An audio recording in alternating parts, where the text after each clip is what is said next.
Hi, this is Mr. Snyder, and today's lesson is over prime factorization. Our objective today is to learn how to find the prime factorization using a couple different methods of composite numbers. The vocabulary is prime number, composite number, prime factorization. In 1999, a gentleman from India discovered the first known prime number with more than 1 million digits. The new prime number, 2 to the 6,972,593rd power minus 1, has over 2 million digits. How does that help us today? It doesn't, but it's a cool fact to know. Here's what we do need to know. A prime number is a whole number greater than 1 that has exactly two factors, 1 in itself. 3 is a prime number because its only factors are 1 and 3. 5 is a prime number because its factors are only 1 and 5. 7, 11, 13, 17, 19, all examples of prime numbers because they have factors of only 1 and their self. A composite number, however, is a number such as 6. 6 is a composite number because it has more than two factors. It has 1, 2, 3, and 6. Numbers like 36 have many factors. They have 1, 2, 3, 4, 6, 9, and I believe 12 and 36 would complete that list. The number 1 has exactly one factor, and so it is considered neither prime nor composite. On the homework, you may encounter some problems that ask you to find whether a number is prime and composite, so just think whether it has only two factors or many factors. 11 has exactly two factors, only 1 and 11, but 16 has several factors. 1 times 16 would get you 16, 2 times 8, 4 times 4, so it has many factors and therefore is composite. Similarly, 14 is composite because it has 1 and 14 as a factor as well as 2 and 7. 7, however, has only itself and 1, therefore it is prime. So 14 composites, 7 would be prime. A composite number can be written as the product of its prime factors. This is called the prime factorization of the number, and you can use a factor tree to find the prime factors of a composite number. I always think of this as playing with Legos. If you build this wonderful structure, you can always kind of break it down to the sum of its parts. So you can break it down to all the little individual pieces that make this number. And you can write prime factorization by using exponents. So exponents are something we will utilize when doing this. So let's look at the number 24. Think of a way to break 24 into a number times a number. So 8 times 3 might come to mind, or 6 times 4, or even 2 times 12. It doesn't matter where you start, the results will be the same once you break it down to all its pieces.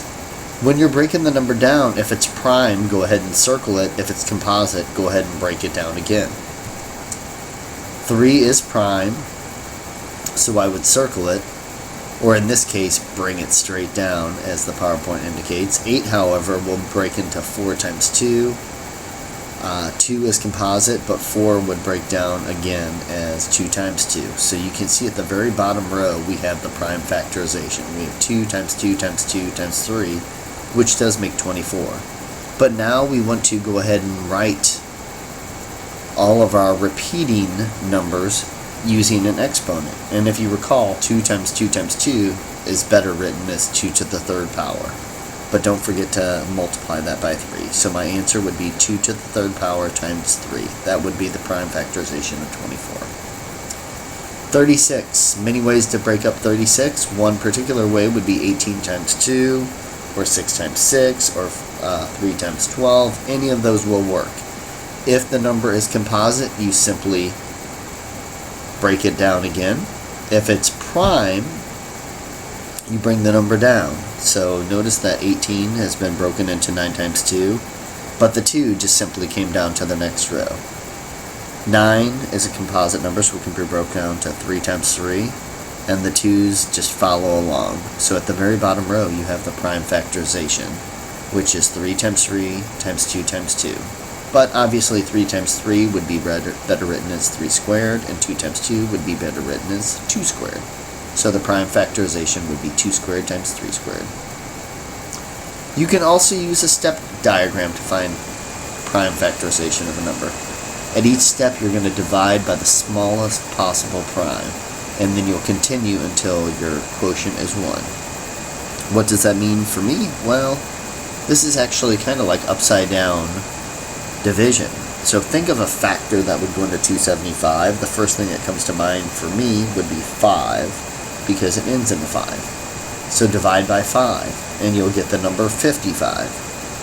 Then look at 55 and decide what prime number would go into that. Again, since it ends in 5, I would say 5. So divide by 5, bring that number down, your quotient, and then ask yourself what would go into 11. Well, 11 is a prime number, so the only thing it's divisible by is 1 in itself. So I divide it by itself, mainly divided by 11, and 11 goes into 11 one time. Once I reach that 1 at the very bottom, I know that my step method is done. So I simply just multiply the numbers that are alongside, which are in this case written in red. So 5 times 5 times 11, which could be better written as 5 squared times 11. Let's do one more with the step method. 324 is divisible by 2. I know that because it is an even number. So divide by 2. After you divide by 2, you'll get a quotient of 162. Again, it ends in an even number, so divide again by 2. And in this case, you'll get 81. 81, I see, would be divisible by 3. That would be the smallest number. I was tempted to divide by 9, but remember your mission is to divide by the smallest number, the smallest prime number, that is. So 3 into 81 would go 27 times. When I get to 27, I know that that is also divisible by 3, so I divide by 3 and get 9. 9 is also divisible by 3, and I get 3. 3 is also divisible by 3, and finally I get a quotient of 1. When the quotient is 1, I stop, and I simply look back at the number so that I divided by. That will be my prime factorization. Notice there are 2 2's, which can be written as 2 to the second power, but there are 4 3's, which I could write as 3 to the fourth power. So my prime factorization would be 2 squared times 3 to the fourth power.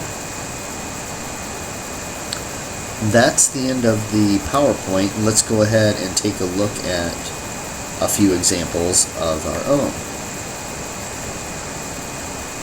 So recall the factor tree is simply like your Legos. You can start with a number and then break it down. So for instance, let's go ahead and try a number like, how about 48?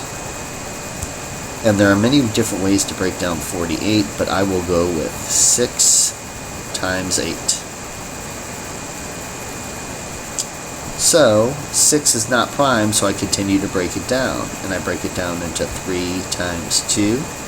8 can be broken down into 2 times 4. If the number is prime, you need not do anything else with it. Just continue to bring it down. So I'll bring the 3 down because it's prime. I'll bring the 2 down because it's prime. I'll bring the other 2 down because it's prime. 4, however, is composite, so I need to break that down once again into 2 times 2. So now I'm ready to write my number in prime factorization form. So notice I have 4 2's being multiplied, so I can write that as 2 to the fourth power, and I have 1 3, so I'll simply write times 3. And that would be my prime factorization for the number 48. Let's go ahead and do that same number in the step method. So let's go ahead and write 48, and remember you're dividing by the smallest possible prime. So the smallest possible prime that goes into 48 would be 2, and 2 goes into 48 24 times. And then I move down the steps. Again, since it's an even number, I can keep dividing by 2. 2 goes into 24 12 times. Since 12 is even, I can continue to divide by 2. 2 goes into 12 6 times, and continue on down the ladder. 2 would go into 6 3 times. And then finally, at the very bottom, the only number that goes into 3 would be 3. And that goes in there one time. Once I get a quotient of 1 at the bottom, I'm done. Just go ahead and rewrite your prime factorization. And again, there are 1, 2, 3, 4 2's. So this would be written 2 to the 4th power times 3. So, same answer, 2 different ways. The step method is just kind of upside down division. The factor tree method is more like breaking down your Legos, breaking the number down into the product of all of its individual little prime numbers. And that's it. That's all I have for you right now. Good luck with your homework. Please don't hesitate to ask questions if you have any.